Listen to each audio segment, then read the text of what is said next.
जय हिंद साथियों, कैसे हैं आप लोग। आई होप के अच्छे होंगे। आपकी जो स्टडी चलेगी बहुत बेहतरीन चलेगी। तो आज के क्लास में बात करेंगे क्लास 12 के केमिस्ट्री को तमाम क्वेश्चन जो आपके एग्जाम में छपने वाला है। बाबू आप लोग अच्छे तरीका से एक एक क्वेश्चन को देखना, क्योंकि एक एक क्वेश्चन आपके एग्जाम के लिए बहुत ज्यादा इंपॉर्टेंट है। अगर 7 फरवरी के दिन याद रखिएगा, 7 फरवरी के दिन एग्जाम देने जा रहे हो तो इस क्लास को अच्छे तरीका से देख लेना, क्योंकि इस क्लास से काफी सारे क्वेश्चन जो है कंफर्म होने वाला है। ठीक है, तो आप अच्छे तरीका से देखिएगा, ठीक है ना। तो चलिएगा बिना टाइम के क्वेश्चन की तरह बढ़ते हैं। इससे पहले तुम सब बाबू क्लास को लाइक नहीं किया तो क्लास को लाइक करो और चैनल को सब्सक्राइब करो। जो बच्चे नए हैं पुराने हैं, सारे बच्चे के लिए बोला जा रहा है कि बाबू क्लास को लाइक करो और चैनल को सब्सक्राइब करो। ठीक है, कोई भी क्वेश्चन को ना छोड़ना, हमारे साथ तुम सब आंसर लगाते चलना है, ठीक है ना। और लास्ट में बतलाना कि आप कितना सही कर पाते हो। ठीक है, देखो 1 नंबर क्वेश्चन आपके स्क्रीन पर आ चुका है। देखो क्या कहा जा रहा है, निम्नलिखित में से कौन फेरी चुंबकीय पदार्थ का उदाहरण है। कौन जो है फेरी चुंबकीय पदार्थ का उदाहरण है, हमने बतलाया था बाबू, याद रखिएगा Fe3O4 जो होता है फेरी चुंबकीय पदार्थ का उदाहरण है, यानी ऑप्शन बी हो जाएगा। 1 का ऑप्शन जो बच्चा बी टिक आउट करे 100% सही होगा बाबू, याद रखिएगा। ठीक है, अगला क्वेश्चन की तरफ बात करेंगे और अगला क्वेश्चन का आंसर फटाफट लगाओगे। देखो बाबू 2 नंबर क्वेश्चन में क्या कहा जा रहा है। देखो 2 नंबर क्वेश्चन में कहा जा रहा है ना, कहा जा रहा है निम्नलिखित में से कौन सा गुण क्रिस्टलीय ठोस पदार्थ नहीं है। कौन सा गुण जो है क्रिस्टलीय ठोस पदार्थ का उदाहरण नहीं है कहा जा रहा है। तो आपके कहा गुरुजी हम जानते हैं विभिन्न दिशाओं में समान गुण, यही तो मतलब नहीं है, ये तो गलत है ना, यानी ऑप्शन ए हो जाएगा। 2 का ऑप्शन ए हो जाएगा, याद रखिएगा बाबू। क्लास को लाइक करते चलिएगा आप सब, ठीक है, क्लास को लाइक करते चलिएगा। सारे बच्चे जितने बच्चे जुड़े हैं सारे बच्चे के लिए बोला जा रहा है कि बाबू क्लास को लाइक करते चलिएगा आप सब, ठीक है। चलो अगला क्वेश्चन की तरफ बात करेंगे और अगला क्वेश्चन का आंसर है यहां पर आ गया है, जल्दी लगाओगे। इसका आंसर क्या होने वाला है, देखो कहा जा रहा है कि मूल क्रिस्टल तंत्रों की संख्या कितनी होती है। मूल क्रिस्टल तंत्रों की संख्या जो होती है वो कितनी होती है। और आपके एग्जाम 2023 की बात करें बाबू, 2023 में आया हुआ है, तो मूल क्रिस्टल तंत्रों की संख्या जो होता है याद रखना वो कितना होता है, 7 होता है, यानी ऑप्शन बी हो जाएगा। 3 का ऑप्शन बी हो जाएगा, याद रखिएगा। 4 नंबर क्वेश्चन में क्या कहा जा रहा है, देखो कहा जा रहा है कि किसी क्रिस्टल के 2 समांतर तलों के मिलर निर्देशांक को हम लोग क्या कहते हैं, होते हैं मिलर निर्देशांक जो होता है क्या होता है आपके का गुरुजी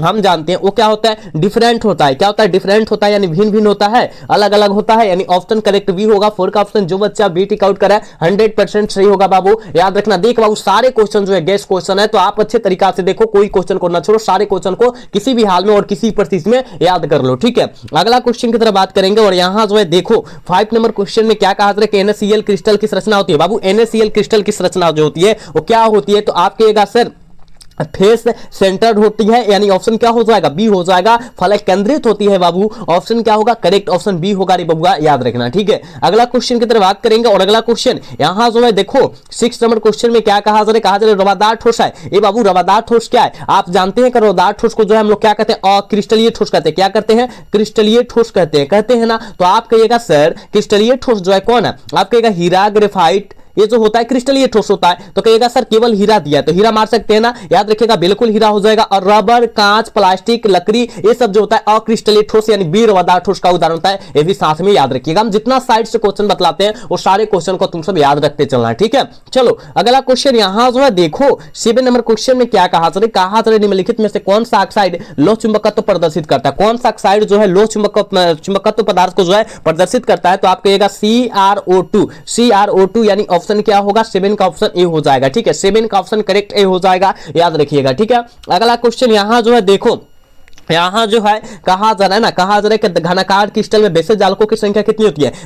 घनाकार क्रिस्टल में बेसिस जालकों की संख्या जो होती है वो कितनी होती है, हमने बतलाया था कि याद रखिएगा घनाकार क्रिस्टल की बात करा जाए 3 होता है। और आपके एग्जाम 2023 की बात करें 2023 में यह क्वेश्चन आया हुआ है, आप सब याद रखना, ठीक है। क्लास को लाइक करते चलो, जितने बच्चे हो क्लास को लाइक करते चलो और चैनल को सब्सक्राइब करते चलना, ठीक है। अगला क्वेश्चन यहां जो है देखो 9 नंबर क्वेश्चन में क्या कहा जा रहा है कि BCC इकाई सेल में खाली मुक्त जगह कितना होता है, कितना प्रतिशत जो होता है खाली होता है, ठीक है। BCC इकाई सेल में बात किया जा रहा है, आपके का गुरुजी हम जानते हैं वो जो होता है 32% होता है और 68% जो होता है उसमें भाड़ा रहता है, ठीक है। और यहां इससे याद रखना अगर क्या करें यहां HCP की बात करें बाबू, HCP की बात करें, HCP है ना, HCP की बात करें तो इसमें जो होता है याद रखिएगा 36% जो होता है ना, याद रखना खाली रहता है, ठीक है। आप सब याद रखना सारे क्वेश्चन को। अगला क्वेश्चन यहां जो है देखो यहां जो है 10 नंबर क्वेश्चन में क्या कहा जा रहा है, निम्नलिखित में से किस प्रकार के दोष के कारण क्रिस्टल की घनत्व में जो है अपरिवर्तित रहती है, कमी आती है, जल्दी लगाओ किसके कारण। आप कहेगा गुरुजी हम जानते हैं यह जो कमी आएगी ना, याद रखिएगा कहा जा रहा है कि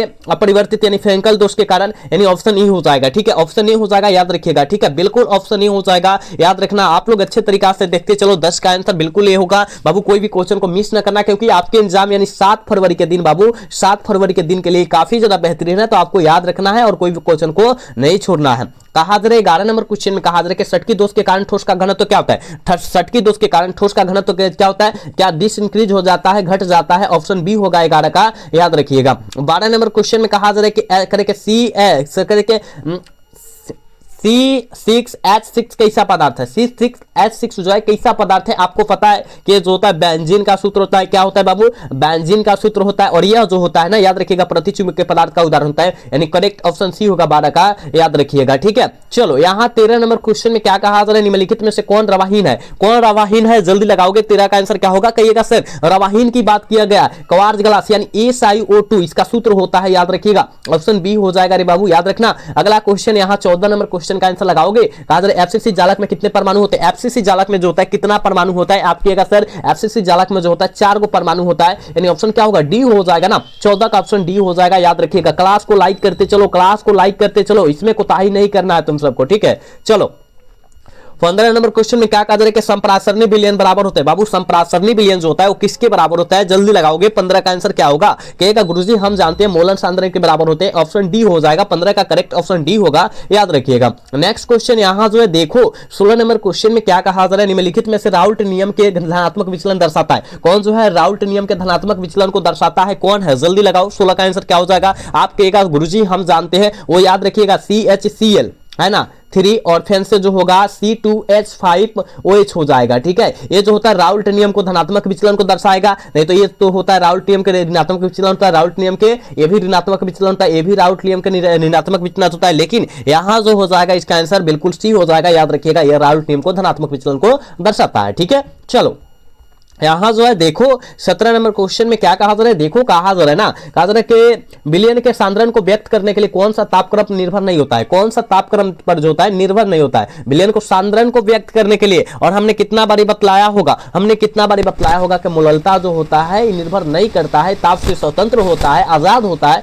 याद रखिएगा, यानी ऑप्शन बी हो जाएगा, ठीक है। चलो यहाँ जो है देखो 18 नंबर क्वेश्चन में क्या कहा जा रहा है? निम्नलिखित में से किसका क्वथनांक सबसे अधिक होगा? किसका क्वथनांक जो होता है सबसे अधिक होता है? जल्दी लगाओ, तो कहिएगा सर जल में 1% NaCl का क्वथनांक सबसे अधिक होता है, यानी ऑप्शन सी होगा, 18 का करेक्ट ऑप्शन सी हो जाएगा, याद रखिएगा, ठीक है। अगला क्वेश्चन का आंसर लगाओगे, यहाँ 19 नंबर क्वेश्चन में देखो क्या कहा जा रहा है? कहा जा रहा है कि यदि 18 ग्राम ग्लूकोज को 1000 घोलक में घुलाया जाता है तो उस घोल को हम लोग क्या कहते हैं? जल्दी लगाओ, तो इसे क्या कहते हैं? 0.1 मोलल कहते हैं, यानी ऑप्शन क्या होगा? बी हो जाएगा, 19 का ऑप्शन करेक्ट बी होगा, याद रखिएगा, ठीक है। चलो यहाँ 20 नंबर क्वेश्चन में देख बाबू क्या कहा जा रहा है? कहा जा रहा है कि प्रासरण दाब निम्नलिखित में से किस समीकरण द्वारा व्यक्त किया जाता है? प्रासरण दाब जो होता है किस समीकरण के द्वारा व्यक्त किया जाता है? तो आप कहेगा सर P बराबर CRT होता है, यानी ऑप्शन क्या होगा? ऑप्शन ए हो जाएगा, करेक्ट, याद रखना, ठीक है ना। याद रखना, इस सारे क्वेश्चन को याद रखना बाबू, कोई भी क्वेश्चन को न छोड़ना, जितना क्वेश्चन है आपके एग्जाम में लड़ने वाला आने वाला क्वेश्चन है पूरे गैस क्वेश्चन करके लाया गया है, तो आप अच्छे तरीका से देखना, ठीक है ना। चलो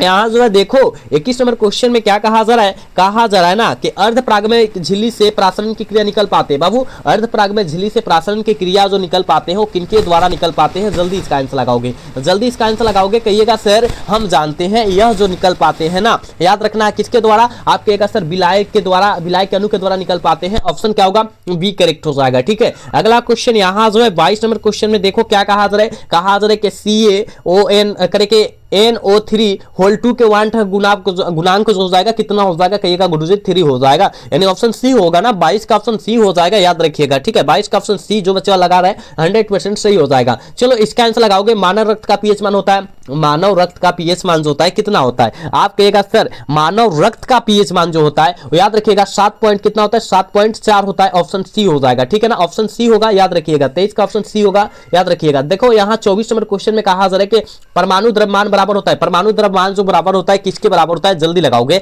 24 का आंसर जल्दी लगा दोगे, क्या हो जाएगा? आप कहेगा सर ये जो होता है परमाणुओं के न्यूट्रॉनों की संख्या और प्रोटॉनों के योगफल के बराबर होता है, यानी ऑप्शन सी होगा। 24 का ऑप्शन जो बच्चा सी टिक आउट करे 100% सही होगा, याद रखिएगा, ठीक है। अगला क्वेश्चन यहाँ जो है 25 नंबर क्वेश्चन में क्या कहा जा रहा है? कहा जा रहा है निम्नलिखित में से कौन राउल्ट नियम है? बाबू कौन जो है राउल्ट नियम के व्याख्या को जो है व्यक्त करता है? आपको हमने बतलाया था P बराबर P0x जो होता है राउट नियम की व्याख्या करता है, और एक होता है हेनरी नियम। ठीक है, एक जो होता है हेनरी नियम को कौन व्याख्या करता है, तो कहिएगा सर P बराबर जो हो जाएगा KH होता है, याद रखना। ठीक है, यानी ये जो होगा हेनरी नियम हो जाएगा और ये जो हो जाएगा राउट नियम, यानी इसका ऑप्शन करेक्ट ये हो जाएगा, याद रखिएगा। हम जितना बतला रहे हैं ना वो सारे क्वेश्चन को तुम सब याद रखते चलना। ठीक है, चलो यहां जो है 26 नंबर क्वेश्चन में कहा जा रहा है कि प्रासरणी दाब बढ़ता है जब, प्रासरणी दाब बढ़ता है जब तापमान बढ़ता है, क्या तापक्रम बढ़ता है, यानी ऑप्शन ए हो जाएगा। समझ रहे हो ना, 26 का ऑप्शन ए होगा। चलो यहां जो है देखो 27 नंबर क्वेश्चन में क्या कहा जा रहा है, देख बाबू, कहा जा रहा है हो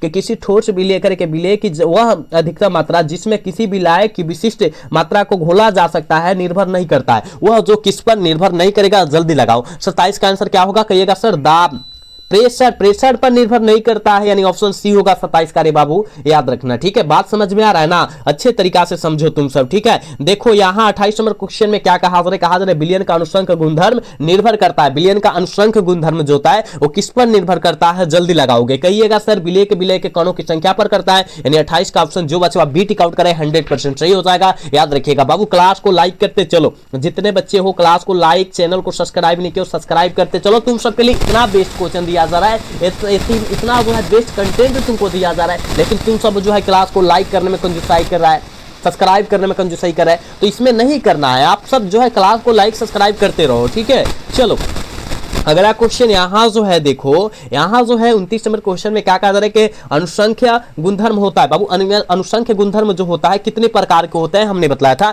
ये बाबू अनुसंख्य गुणधर्म जो हो जाएगा वो 4 प्रकार का होता है, याद रखना, ऑप्शन सी होगा रे बाबू, याद रखिएगा। अगला क्वेश्चन यहां जो है देखो, ये भी आपके एग्जाम के लिए बहुत बहुमूल्य क्वेश्चन है। कहा जा रहा है कि Cl और H2 करके HCl हाइड्रोक्लोरिक अम्ल H2O में यानी जल के स्थिर करके स्थिर क्वथनांकी मिश्रण जो होता है वो कितना होता है। HCl और क्या बोला जा रहा है, जल के साथ बोला जा रहा है, हाइड्रोक्लोरिक अम्ल और जल के साथ पूछा जा रहा है। आपके एक गुरुजी हम जानते हैं वो होता है 22.2% HCl होता है, हाइड्रोक्लोरिक अम्ल होता है, यानी ऑप्शन बी हो जाएगा रे बाबू, 30 का ऑप्शन बी, याद रखना। चलो अगला क्वेश्चन का आंसर लगाना। देखो अगला क्वेश्चन आगे आपके स्क्रीन पर है, देखो क्या कहा जा रहा है, वैसा घोल जो एक निश्चित ताप पर संयोजन में बिना किसी प्रकार के परिवर्तन के उबलता है उसे हम लोग क्या कहते हैं, ये हमने कई बार तुम सबको क्वेश्चन बताया है, एजियोट्रॉपिक मिश्रण कहते हैं, याद रखना। ऑप्शन ही हो जाएगा 31 का, याद रखना है। चलो यहाँ जो है देखो 32 नंबर क्वेश्चन में क्या कहा आ रहे हैं करके, आयनीकरण का सिद्धांत किसने दिया था,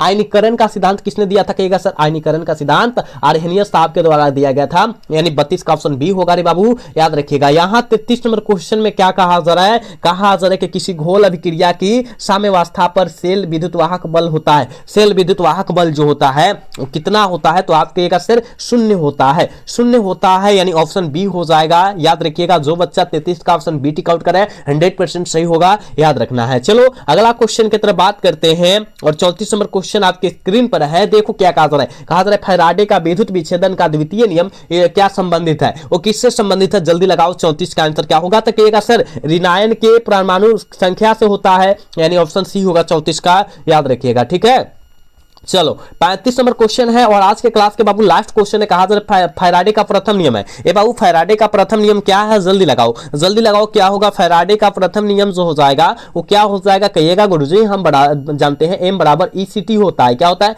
M बराबर ECT होता है, यानी ऑप्शन बी हो जाएगा। 35 का ऑप्शन जो बच्चा बी टिक आउट करा है 100% सही हो जाएगा। ठीक है, आप लोग जरूर बतलाए बाबू कि आप 35 में कितना सही कर पाए हैं, ईमानदारी पूर्वक बतलाइएगा, क्योंकि हमने पहले ही बोला था कि हम जितना क्वेश्चन कराएंगे आप उतना में कितना सही कर पाते हैं लास्ट में जरूर बतलाइएगा। ठीक है, तो सारे बच्चे बतलाइए कि 35 में कितना सही कर पाते हैं, तभी तो हम जान पाएंगे कि बच्चा का जो है तैयारी कैसा चल रहा है। ठीक है, ईमानदारी पूर्वक बतलाना। ठीक है, और आज का क्लास कैसा लगा कमेंट करके ये भी बतलाइएगा। अगर अच्छा लगा होगा तो क्लास को लाइक और चैनल को सब्सक्राइब जरूर कीजिएगा। मिलते हैं नेक्स्ट क्लासेस में, तब तक के लिए जय हिंद, जय Bharat, tata bye bye, love you.